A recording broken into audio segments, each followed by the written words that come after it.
governo dos Estados Unidos divulgou um alerta que orienta os cidadãos norte-americanos a deixarem imediatamente 14 países do Oriente Médio, incluindo Israel, que foram atacados pelo Irã. Hoje o conflito no Oriente Médio chega ao seu 6º dia e para falar um pouco mais sobre essa guerra, o nosso contato agora é com o advogado e professor Manuel Furriela, que é especialista em Direito Internacional. Bom dia, doutor Manuel, seja bem-vindo, muito obrigado por nos atender. Bom dia. Doutor, eu começo fazendo a seguinte pergunta para o senhor. O Irã respondeu com ataques, a gente acompanhou, inclusive o nosso correspondente internacional, Ivan Kleber, trouxe essa informação em destaque agora há pouco aqui no jornal. Esses ataques contra outros países ali da região do Oriente Médio que não estão envolvidos diretamente no conflito. Pergunto ao senhor, essas retaliações, elas podem ser consideradas legítimas à luz do direito internacional? Quais os riscos, quais as consequências, os perigos disso? Bom, primeiramente, o ataque de Israel e dos Estados Unidos, ele deveria ter uma aprovação das Nações Unidas se a gente for seguir aí à risca os tratados internacionais, as normas de direito internacional. Porque um Estado, um país só pode intervir em outro, atacar em outro em duas situações.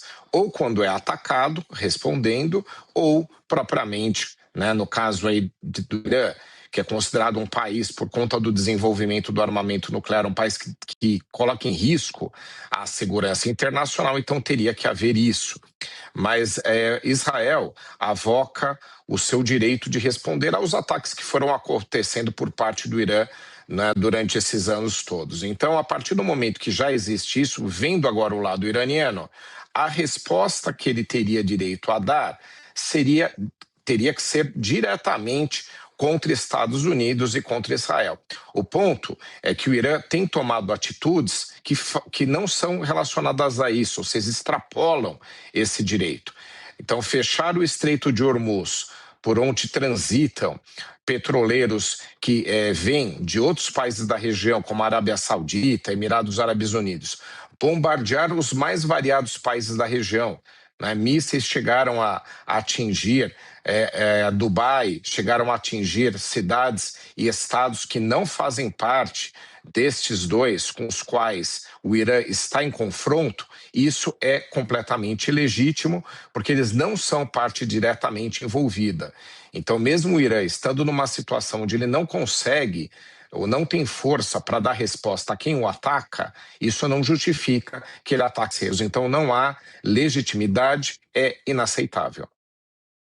Agora, o senhor já havia destacado os limites também, na sua fala, da oposição interna no Irã. Essa fragilidade da oposição pode ser um dos principais fatores que garantem essa sobrevivência do regime, porque existe muito o foco justamente nessa questão. Donald Trump sugere querer participar desse movimento de transição depois da morte do Ayatollah Ali Khamenei, assim como ele participou desse movimento de transição na Venezuela com a queda do ditador Nicolás Maduro. Como é que o senhor enxerga essa participação também do governo dos Estados Unidos, da Casa Branca, em um eventual processo de transição? Bom, a decisão do governo americano de eliminar, de decretar a morte do Ayatollah, ela fez com que surgisse uma sucessão. Aqui lembrando que o regime do Irã, ele é apresentado como um regime republicano, democrático, até porque há eleição para presidente, existe o parlamento, ou seja, você tem uma representação também no legislativo, mas o ponto de diferente é que a autoridade máxima, não somente religiosa, mas principalmente, neste caso, política, é do Ayatollah. O Ayatollah tem o poder, inclusive, de anular decisões do presidente ou do parlamento. Então, é de tal forma absoluta o que ele faz que quem efetivamente comanda o país é o Ayatollah. Os demais comandam de acordo com a sua visão, com os seus interesses, né? E aí, a partir do momento que ele morre, abre-se uma sucessão. Dentro do país, se a gente pensar em oposição para que mude, inclusive, o regime, né? Não o sucessor do Ayatollah Mahmoudá, de vez esse regime que foi criado em 1979, você teria que ter uma oposição forte que ela não existe. Você tem um parlamento que, apesar de existente, não gera grandes lideranças, os militares que poderiam talvez ser essa força de oposição, eles estão alinhados ao regime, ainda mais num país sendo atacado, né, por tropas externas, então eles estão com esse papel de proteger o país. E, por fim, o filho do ex-monarca, né, do Shah Reza Pahlavi, que é vivo, seria sucessor do trono. Então, se a monarquia fosse restabelecida, ele poderia ser um nome. Mas nenhum desses três fatores é forte o suficiente. Então, resta aos Estados Unidos e a Israel a alternativa de tentar que mantenha-se o regime, mas quem venha a ocupar o cargo de Ayatollah esteja propenso a dialogar com o Ocidente, dialogar com os Estados Unidos. É um modelo parecido do que aconteceu na Venezuela, retiraram Maduro e a vice, ao assumir o poder, está alinhada aos Estados Unidos. Então, muito provavelmente vai ser seu encaminhamento. A mudança completa do regime é improvável pelos fatores que eu mencionei, a ausência de oposição forte principalmente. Bom, na análise do senhor, qual vai ser o posicionamento de países europeus? A gente falava sobre isso agora cedo com o nosso comentarista, nosso correspondente internacional, o Ivan Kleber, que está na Europa, no Reino Unido. Qual vai ser, na avaliação do senhor, esse posicionamento dos países europeus nos próximos dias? Na sua análise, vai haver apoio aos Estados Unidos? Vai haver adesão, por exemplo, com forças militares nessa guerra, nesse conflito? Bom, a Europa está numa situação muito fragilizada economicamente, sem o gás russo, tendo que importar gás a valores muito mais altos, né, no sistema liquefeito. Ela está pressionada também em relação a ter que investir mais em armamentos, também por conta da Rússia agora, né, com esse conflito, porque os Estados Unidos já afirmaram que não vão continuar dando tudo de apoio ou protegendo a Europa, digamos assim, né? Então agora ela está por conta própria e investir mais, né? Então ela está muito pressionada. É um continente muito rico, é o mais que temos, mas muito pressionado também por acesso a recursos naturais e pelos conflitos e por esse do Irã. O regime iraniano não agrada a ninguém no Ocidente. Desde 1979, muito hostil a Israel, a Estados Unidos. Esse regime dos ayatollahs realmente tem isso. E tem outros fatores também de desrespeito aos direitos humanos. É um regime que não permite que as mulheres tenham os mesmos direitos dos homens, só para dar aqui um exemplo, né, de como é criticado em termos também, né, de questões humanitárias. Então é um regime não quisto pela Europa também. O ponto é que a Europa, tão pressionada como está, ela sempre apoiou uma alternativa de negociação. Tanto é verdade que o acordo nuclear que ocorreu entre Estados Unidos e Irã, né, e outros países também, ainda na gestão Obama, foi um acordo apoiado, validado, construído pela Europa.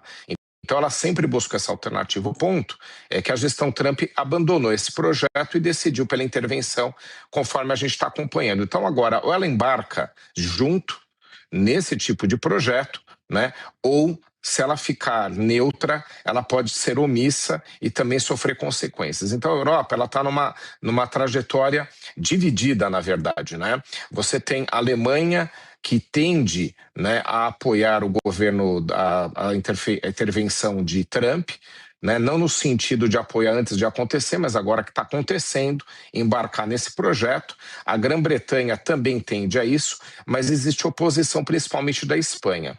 Então, improvável que saia uma construção de toda a Europa, ou pelo menos da União Europeia, a respeito de um consenso do que fazer nesse caso.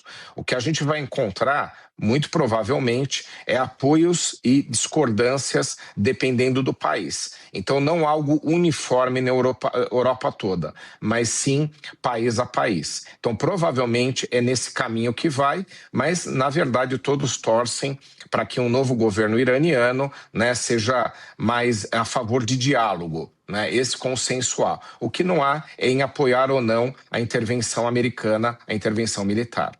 Agora, para a gente fechar a nossa conversa, professor Manuel Furriela, qual é o maior risco geopolítico desse confronto? Uma guerra regional ou uma escalada que envolva potências globais, outras?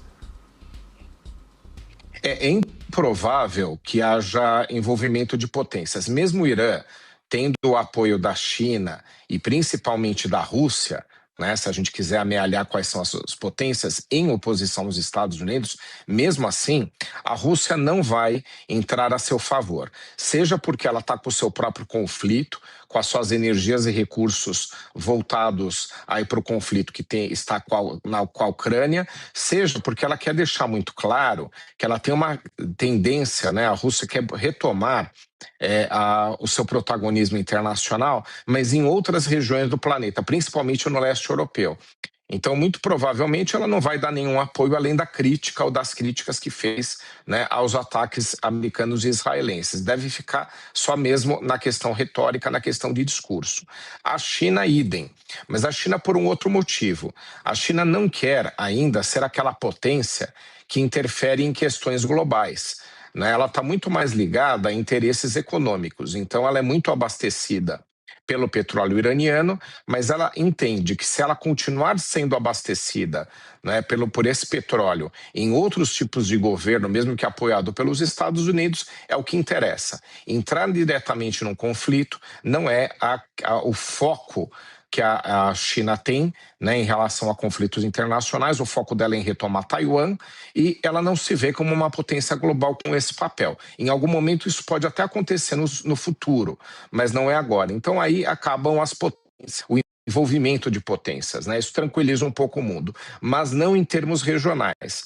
Como o Irã ele tem impedido, né, o transcurso de embarcações, principalmente de petroleiros, no Estreito de Hormuz e tem atacado seus vizinhos, o que pode acontecer é que haja uma guerra regional a partir do momento que os outros países ao redor, então principalmente a Arábia Saudita, Emirados Árabes Unidos, Catar, eles se sintam prejudicados pelo Irã e tendem também a participar, ou até mesmo a Turquia, e tenham a intenção aí de se envolver no conflito contra o Irã.